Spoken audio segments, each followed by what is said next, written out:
뭐가 뭔지 모르는 경제 이야기를 알기 쉽게 설명해 드립니다. 여러분 안녕! 오늘 영상은 진짜 1000만원짜리 강의라고 생각하셔도 좋을 것 같아요. 저의 모든 비밀 노하우를 오늘 풀겠습니다. 이 영상은 제가 나중에 지울 수도 있을 것 같아요. 그만큼 저만 알고 싶은 내용이지만 또 우리 모과 가족분들을 위해서 제가 오늘 공개해 보려고 합니다.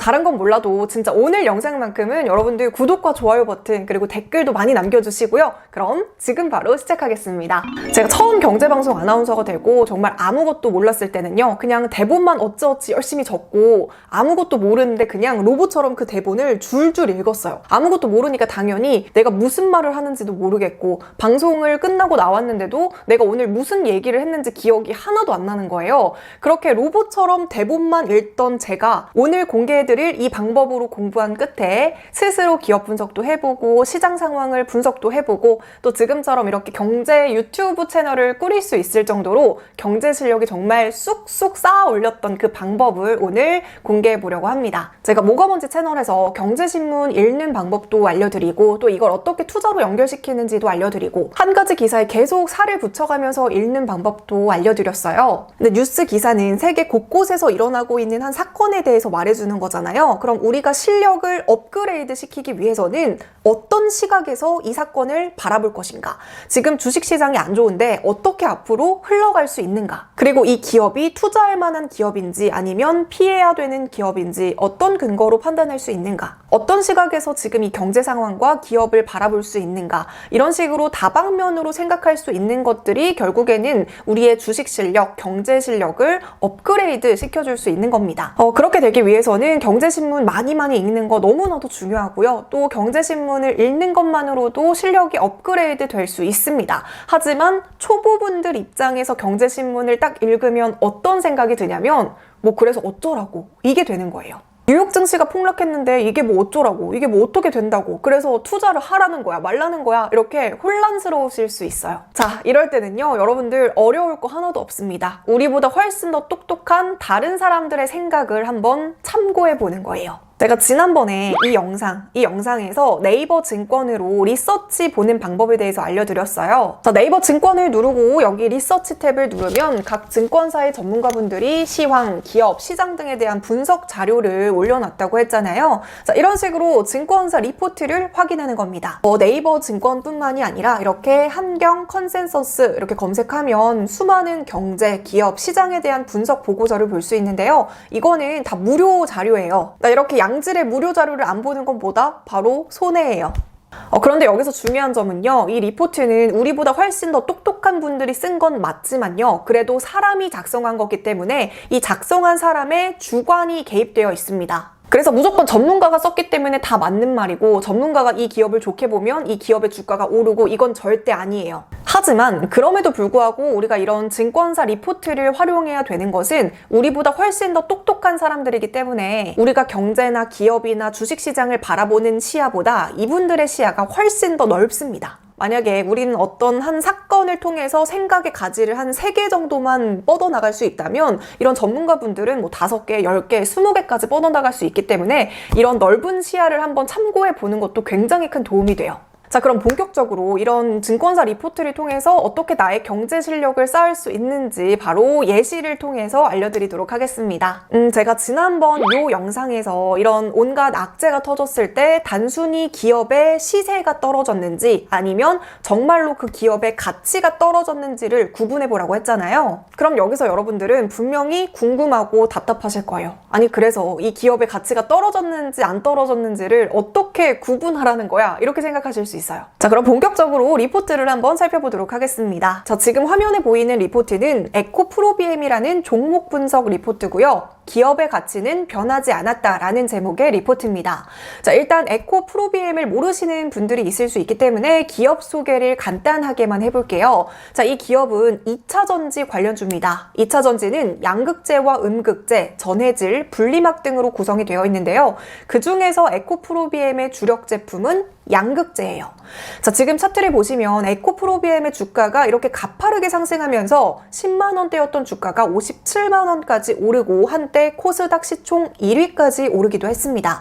하지만 지금은 크게 조정을 받으면서 30만 원대까지 빠진 상황이죠. 자, 최근 에코프로비엠의 주요 임원들이 내부자 거래 혐의로 수사를 받고 있고요. 또 에코프로비엠 공장에 화재가 나는 악재가 발생하는 와중에 이 전체적인 주식시장까지 좋지 않으니까 주가가 이렇게 크게 빠진 상황입니다. 자, 이런 상황에서 과연 에코프로비엠의 가치는 여전한가에 대해서 의견을 제시한 리포트입니다.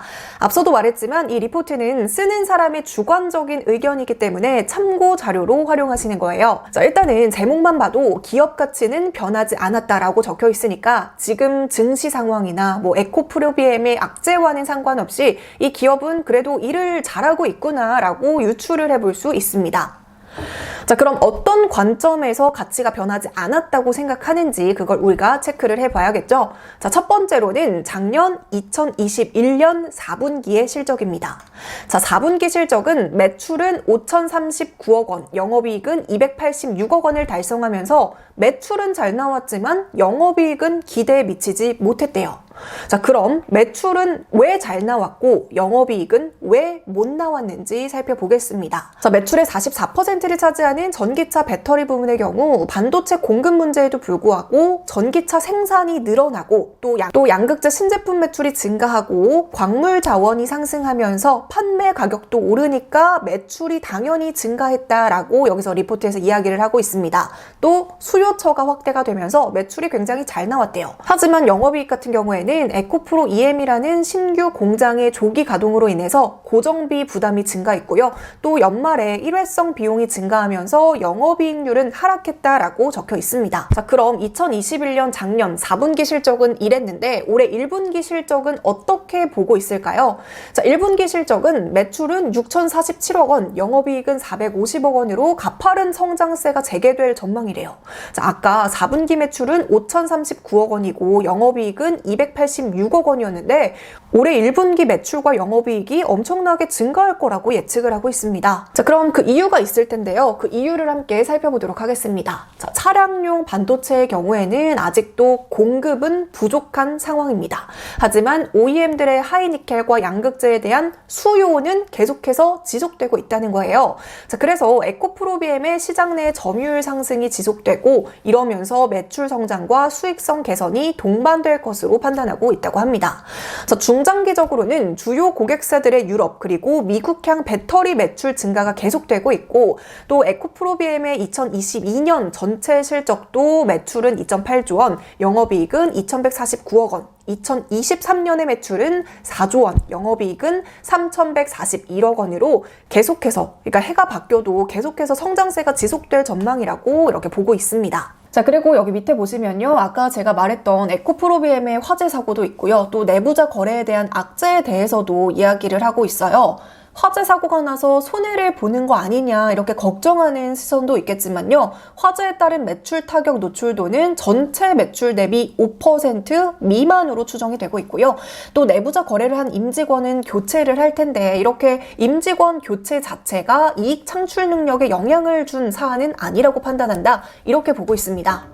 자, 이렇게 우리가 리포트를 살펴봤는데요. 여기서 우리가 체크해야 되고 배워야 되는 점은 무엇일까요? 자, 먼저 첫 번째로는요. 이 기업의 가치를 평가하는 것은 실적이다 라는 것을 우리가 캐치할 수 있습니다. 지금 에코프로비엠의 주가 같은 경우에는 57만 원의 고점을 찍었지만 현재는 33만 원대까지 떨어진 상황이잖아요. 하지만 주가는 떨어지고 있지만 이 기업 자체의 실적은 작년 4분기보다 올해 1분기가 더 좋고 2022년 전체 실적도 좋고 2023년까지 실적이 계속해서 성장세를 이루기 때문에 가치에는 여전히 문제가 없다라고 이야기를 하고 있습니다. 물론 우리 같은 경우에는 전문가들처럼 이렇게 정확하게 실적을 예측을 할 수가 없습니다. 하지만 우리가 캐치할 수 있는 건 기업 가치를 평가하기 위해서는 실적은 계속해서 증가해야 된다라는 사실을 알았잖아요. 그럼 이 실적을 증가시키기 위해서는 계속해서 판매가 잘 돼야 되고 이 기업의 시장 점유율도 높아져야 됩니다.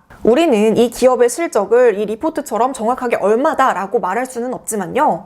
다양한 뉴스 기사들을 읽으면서 친환경 정책에 따라서 전기차 수요는 계속해서 확대가 될 것이고, 그렇기 때문에 다양한 브랜드에서 이 에코프로비엠에 대한 양극재 수요도 점점 늘어나게 될 것이고, 이에 따라서 시장 점유율도 확대될 것이다. 당연히 시장 점유율이 확대되고 판매가 잘 되면 실적도 증가할 수 있겠지. 이런 것들을 우리가 충분히 경제 뉴스를 통해서 자료를 조사할 수 있습니다.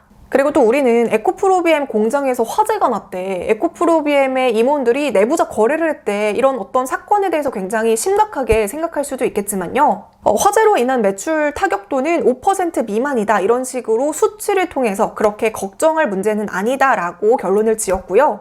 또 내부 거래를 한 직원들도 교체를 할 예정인데, 이렇게 직원을 교체했다고 해서 기업의 영업이익에도 커다란 문제를 주는 건 아니다, 이렇게 결론을 도출하고 있습니다. 그래서 우리가 뭐 화재로 인해서 매출 타격도가 몇 %다 이거를 우리가 알 수는 없겠지만, 어떤 기업에 악재가 터졌을 때 이 악재로 인해서 회사의 영업이익이 깎일 수 있는지, 아니면 기업의 가치에도 영향을 줄 수 있는지 한 번 더 생각할 수 있습니다. 그럼 이번에는 다른 리포트를 한 개 더 살펴볼게요. 이번에는 K카라는 종목의 종목 분석 리포트인데요. K카는 중고차 서비스를 제공하는 기업인 거 알고 계시죠? 일단 기업 리포트를 한번 읽어보도록 하겠습니다. 아까 에코프로비엠과 마찬가지로 일단은 실적에 대해서 이야기를 하고 있고요. 또 여기 밑줄 쳐진 2022년 K카의 매출은 20% 수준의 성장을 전망하고 있고요. 또 온라인 중심의 성장이 매출과 영업이익 성장을 주도할 것이다, 이렇게 적혀 있습니다. 자, 그럼 여기서 중요한 거, 제가 방금 읽은 밑줄 쳐진 부분만 읽고 우리가 캐치할 수 있는 건 무엇일까요? 자, 우리는 어떤 기업이 매출이 증가했다, 그냥 매출이 증가했다, 이렇게 1차원적으로만 생각하잖아요. 근데 모든 기업은요, 딱 한 가지 사업만 하는 건 아니에요.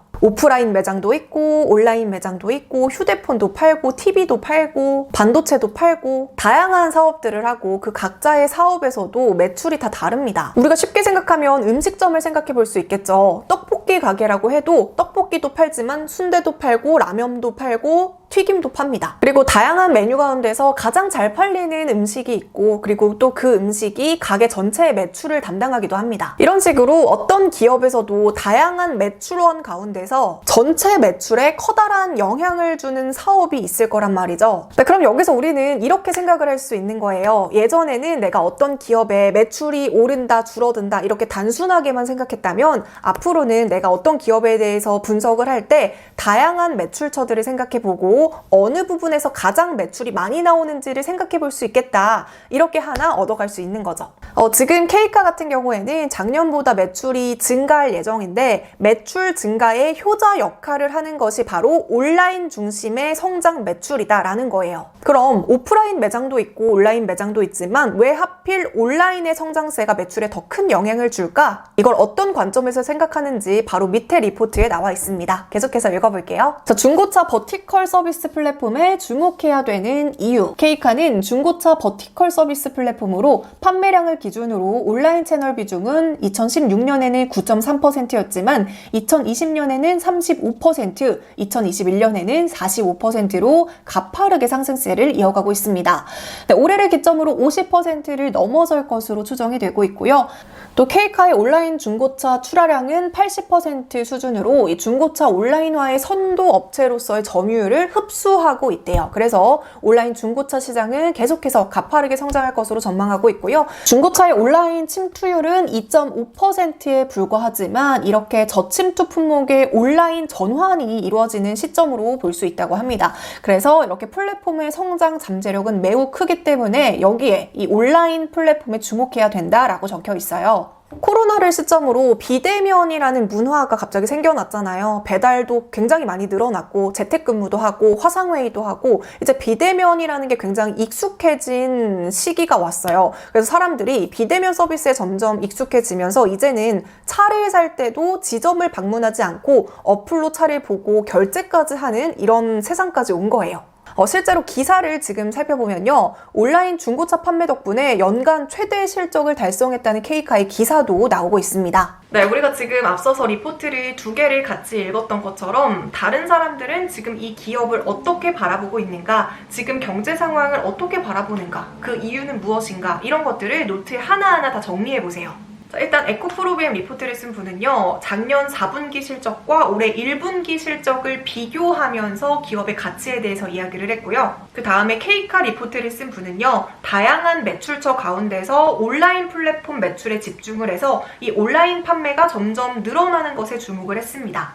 그럼 이번에는 내가 나중에 어떤 기업을 분석할 때 이분들의 방법을 대입해보는 거예요. 예를 들면 삼성전자의 작년 4분기 실적과 올해 1분기 실적을 비교해서 기업 가치에 대해서 내가 한번 생각해 볼 수 있겠고요. 그리고 또 삼성전자의 다양한 매출처 가운데서 가장 매출의 효자 역할을 했던 것들을 생각하면서 기업 가치에 대해서 한번 내가 다시 생각해 볼 수 있겠죠? 네, 저는 이런 방법으로 경제 공부를 하면서 진짜 제 실력이 정말 많이 업그레이드 되었어요. 예전에는 내가 어떤 한 사건에 대해서 볼 수 있는 시야가 이 정도였다면은 리포트를 통해서 다양한 사람들의 시선을 함께 이제 알아가다 보니까 이제는 어떤 사건에 대해서 이런 관점에서도 생각해 볼 수 있고 이런 관점에서도 생각해 볼 수 있고 정말 시야가 점점 넓어지는 느낌이 듭니다. 여러분들도 이 방법으로 공부를 하시면서 그냥 리포트 눈으로만 읽지 마시고요. 그분들의 시선을 하나씩 정리해보세요. 그리고 나의 방법과 다른 사람의 방법을 하나씩 이렇게 조합해보면서 시야를 점점 더 넓혀가셨으면 좋겠습니다. 진짜 저는 개인적으로 오늘 강의 1000만원짜리 강의라고 생각합니다. 저의 진짜 찐 노하우를 여러분께 설명드린 거니까 이 방법대로 여러분들도 경제 실력 많이 업그레이드 하셨으면 좋겠습니다. 네, 궁금하신 사항은 언제든지 댓글로 남겨주시는 거 정말 너무 환영하고요. 오늘 영상도 도움이 되셨다면 구독과 좋아요 버튼 꼭 눌러주시고 그럼 오늘 영상은 여기서 마무리할게요. 안녕!